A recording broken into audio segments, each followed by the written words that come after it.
I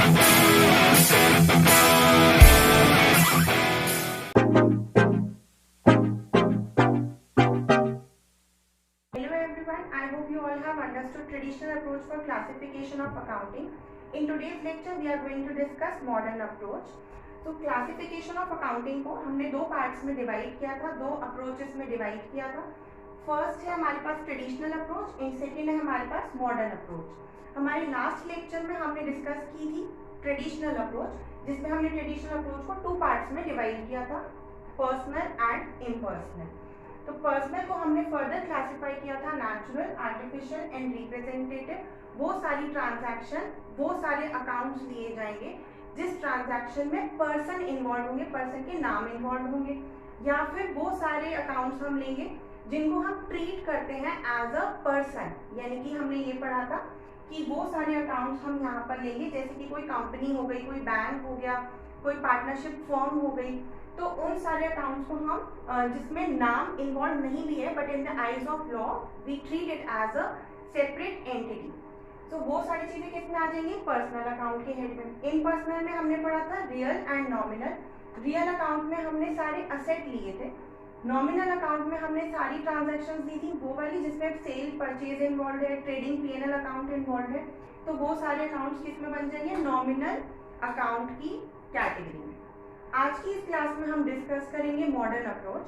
modern approach क्या कहती है? मॉडर्न अप्रोच के अकॉर्डिंग हम अपने सारे अकाउंट्स को 5 मेन हेड्स में हम डिवाइड करेंगे. वो 5 मेन हेड्स क्या हैं? Asset, liability, capital, revenue and expense. तो अब हम ये इस क्लास में डिस्कस करेंगे कि इन 5 हेड के ऊपर हम डेबिट और क्रेडिट रूल्स को किस तरीके से अप्लाई करेंगे. जैसा कि नाम से पता चल रहा है कि मॉडर्न है, तो यानी कि मॉडर्न अप्रोच ज़्यादा सिस्टमैटिक है, ज़्यादा इजी है, ज़्यादा कन्वीनियंट है और इसके थ्रू एंट्रीज को पास करना ज़्यादा इजी होता है. ज़्यादा कुछ डिफरेंस नहीं है. बेसिकली हमने यहाँ पर 3 जो गोल्डन रूल्स है उनको लर्न करना पड़ रहा था. तो मॉडर्न अप्रोच हमें ये कहती है, ये सिस्टम थोड़ा इजी बना देती है और हमें यहाँ पर थोड़ा रट्टाफिकेशन नहीं करना पड़ता जो 3 गोल्डन रूल्स थे. ऑल्दो जब आप जर्नल एंट्रीज को पास करेंगे तो आंसर आपका बिल्कुल सेम आएगा, सेम जर्नल एंट्रीज बनेगी सेम अमाउंट से, there is no such difference. But ये वाला सिस्टम थोड़ा सा इजी और कन्वीनियंट है. तो अब हम एक टेबल के थ्रू समझेंगे कि मॉडर्न अप्रोच में हमने जो 5 मेन हेड्स को डिवाइड किया था उस पर डेबिट और क्रेडिट रूल्स किस तरीके से अप्लाई किए जाएंगे. तो हमारे 5 हेड्स है asset, liabilities, capital, revenue and expenses. तो फर्स्ट ऑफ ऑल एसेट है हमारे पास. एसेट के डेबिट बैलेंसेस होते हैं.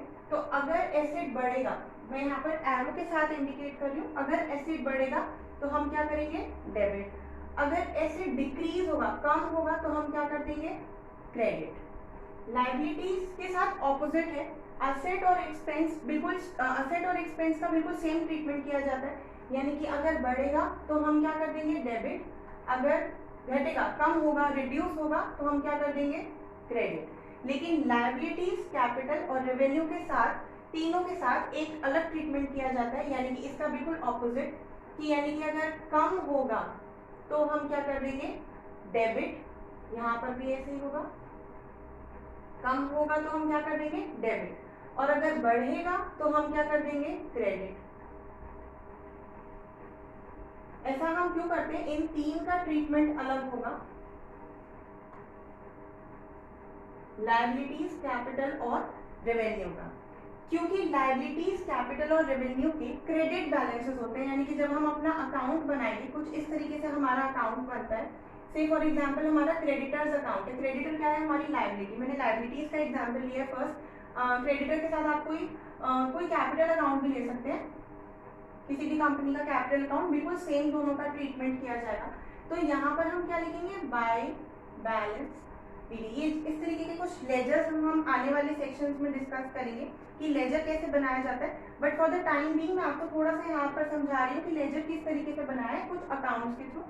कि यहाँ पर हमने जो क्रेडिटर्स के जो बैलेंसेस लिए हैं वो क्रेडिट साइड पे लिए हैं. यानी कि जो ओपनिंग बैलेंस है क्रेडिटर्स का वो कहाँ पर शो होता है? Credit side. कैपिटल के साथ भी सेम है. हम यहाँ पर जो ओपनिंग बैलेंस शो करेंगे बाय बैलेंस बीडी, जो ब्रॉट डाउन बैलेंस है हमारा कैपिटल अकाउंट का या किसी भी लायबिलिटी का, वो कौन सा बैलेंस है? क्रेडिट बैलेंस है. लेजर में हमारी ये वाली साइड जो लेफ्ट साइड होती है वो डेबिट साइड होती है, जो राइट साइड होती है वो हमारी क्रेडिट साइड होती है। तो जो हमारी लायबिलिटीज होती हैं या जो हमारी कैपिटल या जो हमारे रेवेन्यूज होते हैं उनके क्रेडिट बैलेंस होते हैं, तो ओपनिंग बैलेंस यानी कि क्रेडिट साइड लिया जाएगा। विच मीन्स कि अब अगर हम यहाँ पे फर्दर एडिशन कर देते हैं यानी कि एडिशनल कैपिटल आ जाती है, सपोज कि एडिशनल कैपिटल आ जाती है, तो उसको भी हम क्या करेंगे, क्रेडिट करेंगे। यानी कि अगर कैपिटल बढ़ रही है तो उसको बढ़ाने के लिए हम क्या कर देंगे, क्रेडिट साइड डाल देंगे। या फिर अगर हमें रिड्यूस करनी होगी, से फॉर एग्जांपल कि यहाँ पर कुछ ड्रॉइंग्स हो रही है यानी कि हमने कुछ विड्रॉ कर लिया है अमाउंट, तो विड्रॉइंग इसका बिल्कुल ऑपोजिट है। फॉर्म में पैसा लेके आना इज एन एडिशनल कैपिटल और कैपिटल, फॉर्म से पैसा लेके जाना फॉर पर्सनल यूजेस ड्रॉइंग। तो जब ड्रॉइंग होगी यानी कि पैसा घट जाएगा तो हम क्या कर देंगे, डेबिट साइड एंट्री डालेंगे। तो मैंने इसलिए यहाँ पर लिखा कि जब रिड्यूस हो रहा होगा अमाउंट तो हम क्या कर देंगे, डेबिट, और जब इंक्रीज हो रहा होगा तो हम क्या कर देंगे, क्रेडिट। लायबिलिटीज के केस में भी सेम है कि जब रिड्यूस हो रहा होगा तो हम क्या कर देंगे, डेबिट, और जब इंक्रीज हो रहा होगा तो हम क्या कर देंगे, क्रेडिट। रेवेन्यू के साथ भी सेम है, जब रिड्यूस हो रहा होगा तो हम क्या कर देंगे, डेबिट, जब इंक्रीज हो रहा होगा तो हम क्या कर देंगे, क्रेडिट। असेट और एक्सपेंस का सेम ट्रीटमेंट किया जाता है। फॉर एग्जाम्पल अब हम एक असेट अकाउंट ले लेते हैं, for example plant and machinery account हम ड्रॉ करके देखते हैं। यहाँ पर हमारे पास है टू बैलेंस बीडी, यानी कि ओपनिंग बैलेंस हम कैसे लेंगे, ये डेबिट बैलेंसेस होते हैं। असेट और लायबिलिटीज आपस में ऑपोजिट होते हैं, यानी कि असेट के कैसे बैलेंसेस होते हैं, डेबिट बैलेंसेस होते हैं, लायबिलिटी से कैसे बैलेंसेस होते हैं, क्रेडिट बैलेंसेस होते हैं। जब हम मैं बोलूंगी डेबिट बैलेंसेस होते हैं या क्रेडिट बैलेंसेस होते हैं, तो इससे मेरा मीनिंग है कि जब हम ओपनिंग बैलेंस डालेंगे किसी भी लेजर में, तो जो ओपनिंग बैलेंस डलेगा वो डेबिट साइड डलेगा किसी भी असेट का, और जो ओपनिंग बैलेंस डलेगा किसी भी लायबिलिटी का तो वो किस तरफ डलेगा, क्रेडिट साइड डलेगा। उसी तरीके से जब हम असेट का ओपनिंग बैलेंस लेंगे वो हम किस साइड लेंगे, डेबिट साइड।